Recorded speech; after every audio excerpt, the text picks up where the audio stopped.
నమస్కారం అండి. శ్రీ మాతా ఆస్ట్రాలజీ అభిమానులకు స్వాగతం. నా పేరు నారాయణ పండిట్.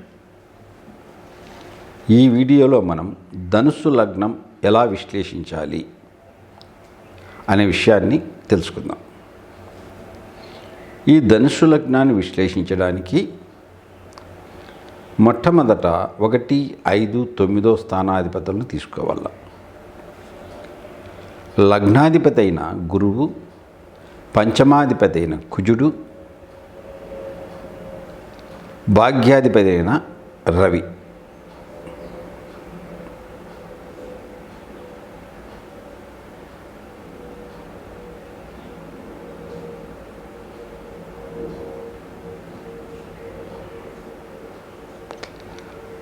భాగ్యాధిపతి అయిన రవి. ఈ గ్రహాలు కోణాల్లో కానీ అంటే 159లో కానీ, కేంద్రాల్లో 4, 7, 10 భావాల్లో కానీ లగ్నం నుండి ఉంటే మంచి ఫలితాలు ఇస్తాయి. మిగతా స్థానాల్లో కూడా పాపగ్రహ దృష్టి లేకుండా, పాపగ్రహాలు చూడకుండా, పాపగ్రహాలతో కలవకుండా, నీచపడకుండా ఉంటే మంచి ఫలితాలే వస్తాయి. కొన్ని చెడు ఫలితాలు అంతే. అయితే ఈ ధనుస్సు లగ్నానికి ఈ 3 గ్రహాలు యోగించే గ్రహాలు, వీటి దృష్టిలు పడిన స్థానాలు కూడా మంచి ఫలితాలు ఇస్తాయి. అంటే ఈ గ్రహానికి సంబంధించిన 2 భావాలు, వీటికి దృష్టికి గురైన భావాలు కూడా మంచి ఫలితాలు ఇస్తాయి. ఇక ఈ లగ్నానికి పాపులు ఉన్నాయి కదా. ఈ లగ్నానికి పాపులు ఎవరెవరు? 2, 3 స్థానాధిపతిగా శని పాపి. ఈ శని 2, 3 స్థానాధిపత్యం ఇచ్చారు కాబట్టి మరి ఆ భావాలు మరి ఎలా అంటే, ఆ భావాలు బాగుండాలి అంటే శనిని కానీ 2, 3 భావాలను కానీ గురువు కానీ కుజుడు కానీ రవి కానీ తమ దృష్టిలతో చూస్తున్నా, లేదా ఆ గ్రహాలు ఆ స్థానాలలో ఉన్న ఆ స్థానాధిపతిని శనిని కలిసిన మంచి ఫలితాలు వస్తాయి. తర్వాత శని ఈ త్రికోణాధిపతుల యొక్క నక్షత్రాల్లో ఉన్న, లేదా మీ జన్మ నక్షత్రం నుండి సంపత్తారులో కానీ, క్షేమతారులో కానీ, సాధనతారులో కానీ, మిత్రతారులో కానీ, పరమమిత్రతారులో కానీ ఉన్న మంచి ఫలితాలు వస్తాయి. అలాగే తర్వాత పాపగ్రహం ఏది మనకు ధనుసు లగ్నానికి?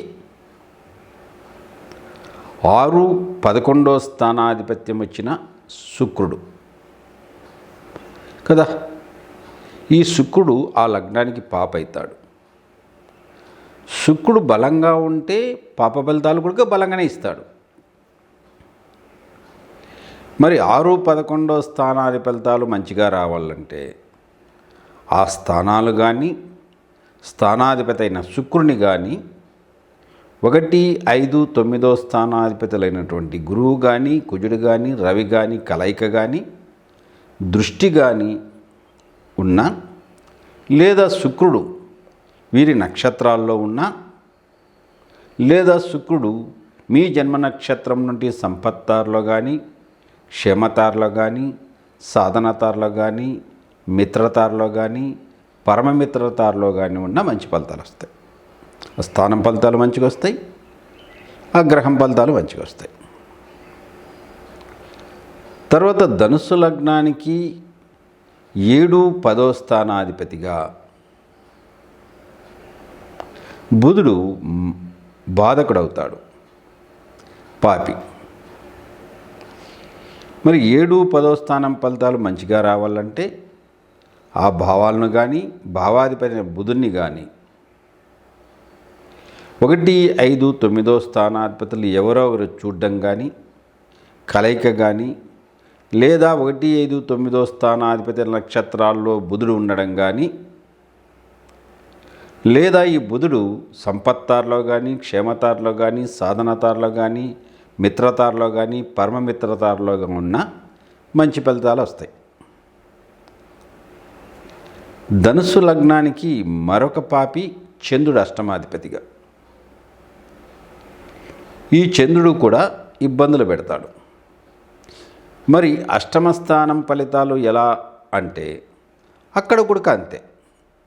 1, 5, 9 స్థానాధిపతులైన గురువు కానీ, కుజుడు కానీ, రవి కానీ, చంద్రునితో కలయిక కానీ, దృష్టి కానీ, లేదా ఈ త్రికోణాధిపతుల నక్షత్రంలో చంద్రుడు ఉండడం కానీ, మన జన్మ నక్షత్రం నుండి సంపత్తారులో, క్షేమతారులో, సాధనతారులో, మిత్రతారులో, పరమమిత్రతారులో చంద్రుడున్న ఆ భావ ఫలితాలు మంచిగానే వస్తాయి. ఇలా మనము చూసుకోవాలి. ఎందుకంటే ఒక జాతకానికి 3 గ్రహాలు యోగిస్తున్నప్పుడు ఇబ్బందులు కదా, మిగతా భావాలు దెబ్బతింటే. కాబట్టి ఇలా ఉంటే కనుక బాగానే ఉంటుంది, ఇబ్బంది ఏమి ఉండదు. అదేవిధంగా మనకు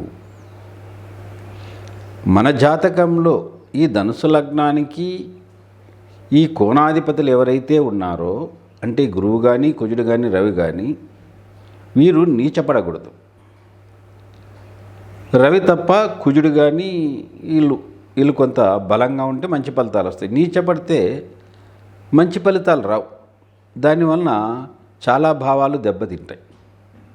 కాబట్టి ఇలా మన జాతకంలో 159 లార్డ్ నీచపడినప్పుడు, పాపగ్రహాలతో కలిసినప్పుడు డైరెక్ట్గా గ్రహాలకు, అంటే అగ్నితత్వ రాశుల్లో గ్రహాలు ఉంటే హోమాలు, భూతత్వ రాశుల్లో 159 లార్డ్స్ చెడిపోయింటే వాటికి పూజ చేయించి అన్నదానాలు, వాయుతత్వ రాశుల్లో పాడైంటే జపాలు, జలతత్వ రాశుల్లో పాడైంటే అభిషేకాలు చేయించాలి.